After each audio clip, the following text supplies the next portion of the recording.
ভারত যখনই কোনো কাজ করে সেই দিকেই চোখ থাকে পৃথিবীর সব দেশে। আর যখন ভারত সরকার গোপনে কোনো কাজ করে তখনই সেটা ব্রেকিং নিউজ হয়ে যায়। এবার ভারত লুকিয়ে এক এমন কাজ করছে, লুকিয়ে বলা ভুল, সবার সামনেই, কিন্তু জিনিসটা পরিষ্কার নয়। আর এর ফলাফল যে কি হতে পারে তা গোটা বিশ্বের রাজনীতির ওপর বড় প্রভাব ফেলবে। পাশাপাশি ভারত হয়ে উঠবে পৃথিবীতে নাম্বার 1 সুপার পাওয়ার। জানা গেছে মহারাষ্ট্রের পালগড় জেলার ভাটবান বন্দরে একটি বড় বিনিয়োগ করা হয়েছে, যেখানে কোটি কোটি ডলার লাগানো হচ্ছে এবং যে প্রকল্পটি দেশের সামুদ্রিক বাণিজ্যে এক নতুন অধ্যায় লিখতে চলেছে। প্রায় ৭৬,২০০ কোটি টাকার এই বিশাল প্রকল্পটি ভাডাবান পোর্ট প্রজেক্ট লিমিটেডের মাধ্যমে বাস্তবায়িত হচ্ছে, যা কেবল এক বন্দরের নির্মাণ নয়, বরং সমুদ্রকূলের বিস্তৃত এলাকা পুনর্গঠনের এক যুগান্তকারী পরিকল্পনা। কিন্তু শুনতে সাধারণ লাগছে, এর মধ্যে কি কোনো বড় রহস্য লুকিয়ে আছে? অবশ্যই, না হলে সবাই এত চিন্তা করবে কেন? ঠিক কি ঘটেছে সবটাই জানবেন আজকে। তার আগে কমেন্ট বক্সে হর হর মহাদেব লিখতে ভুলবেন না। সকলকে আমাদের চ্যানেল পুরাণথায় স্বাগত। আজকে আপনারা জানবেন ভারতের বড় এভলিউশন। साथियों, आज वाटबन पोर्ट पर पूरी दुनिया की नजर है। दुनिया में वाटबन पोर्ट की बराबरी करने वाले 20 मीटर जितनी गहराई वाले बहुत कम बंदरगाह है। इस पूरे क्षेत्र की आर्थिक तस्वीर बदल जाएगी। कितने ही नए नए व्यापार इस पोर्ट की वजह से यहां शुरू होंगे। यहां वेयर हाउसिंग के काम में बहुत तेजी आएगी और इसकी लोकेशन ये तो सोने पर सुहागा है। ভিডিওতে এগোনোর আগে সবাই অবশ্যই আমার চ্যানেলটি সাবস্ক্রাইব করে নেবেন। ভারতের ভাটবান বন্দরের সবচেয়ে চমকপ্রদ দিক হলো এর সমুদ্রের মাটির ব্যবহার। এর মানে হলো এই প্রকল্পে সাগরের গভীরতম অংশে বিশেষ প্রযুক্তির মাধ্যমে মাটি ভরাট করে স্থলভূমি তৈরি করা হবে, যা ভবিষ্যতের বন্দরের জন্য আবশ্যকীয় স্থায়ী ভিত্তি সরবরাহ করবে। শুনতে যতটা সাধারণ লাগছে, আসলে কি তাই? এই পদ্ধতিকে বলা হয় ল্যান্ড রিক্লেমেশন, যেখানে সমুদ্রের তলদেশ থেকে মাটি বা বালি সংগ্রহ করে সেটিকে নির্দিষ্ট অঞ্চলে জমা দেওয়া হয়, ফলে নতুন জমি বা ভূমি তৈরি হয়। ভাটবান বন্দরের ক্ষেত্রে এই পদ্ধতি ব্যবহার করে গভীর জলাভূমি এবং উপকূলীয় অংশকে পুনর্গঠন করে বৃহৎ এবং আধুনিক বন্দরের অবকাঠামো গড়ে তোলা হবে। এর ফলে ভারী বাণিজ্যিক জাহাজ এবং বড় বড় কন্টেনার ক্যারিয়ার সহজেই আসা যাওয়া করতে পারবে, যা ভারতের পশ্চিম উপকূলের অর্থনৈতিক গতিশীলতাকে বহু গুণ বৃদ্ধি করবে। এই প্রকল্প কেবল বন্দর উন্নয়নের মধ্যেই সীমাবদ্ধ নয়, এটি পালঘর এবং তার পার্শ্ববর্তী এলাকাগুলোর অর্থনৈতিক উন্নয়ন, কর্মসংস্থান সৃষ্টি এবং শিল্পায়নের পথ প্রশস্ত করবে। এর ফলে স্থানীয় কৃষক, মৎস্যজীবী এবং শ্রমিক সমাজের জীবনমান পরিবর্তন হবে।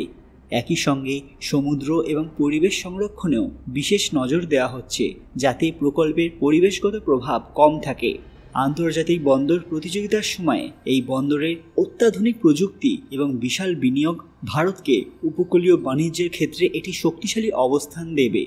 প্রতিবেশী দেশগুলোর সঙ্গে সামুদ্রিক বাণিজ্যের সুযোগ সুবিধা এবং কৌশলগত গুরুত্ব বাড়বে, ফলে ভারতীয় অর্থনীতির বহুমাত্রিক উন্নয়নে গুরুত্বপূর্ণ ভূমিকাও পালন করবে।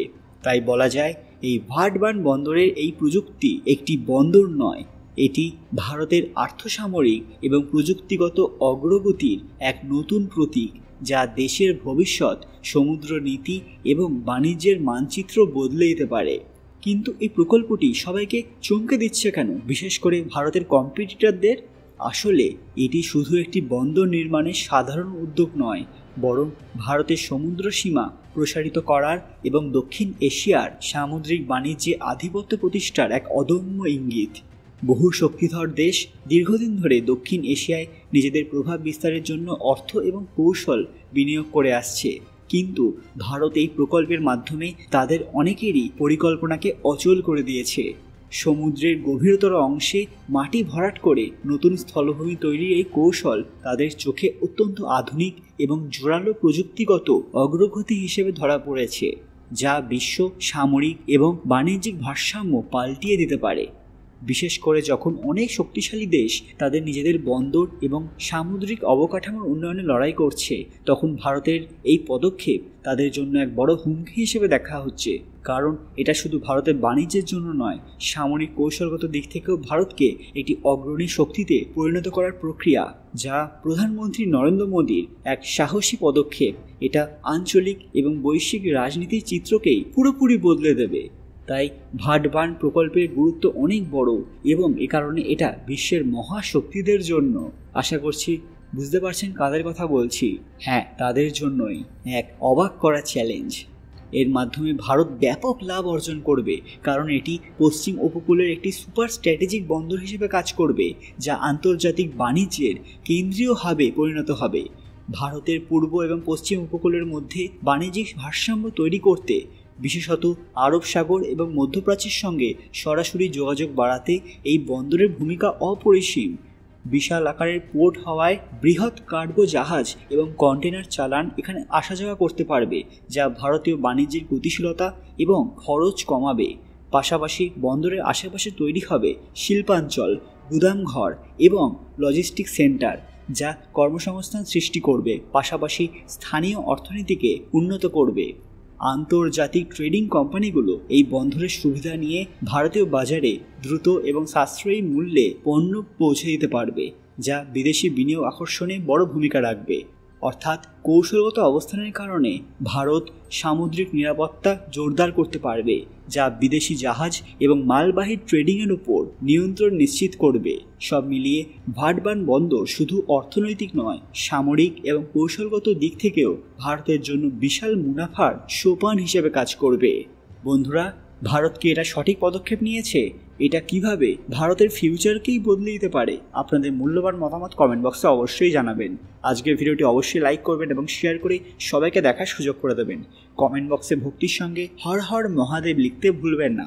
আরও এরকম দরকারি আপডেট পেতে পুরাণ কথা অফিসিয়াল চ্যানেলটি মনে করে সাবস্ক্রাইব করে নেবেন। খুব তাড়াতাড়ি ফিরে আসবে একটি দরকারি ভিডিও নিয়ে। ততক্ষণ আপনারা এই ভিডিওগুলো দেখতে পারেন। ধন্যবাদ।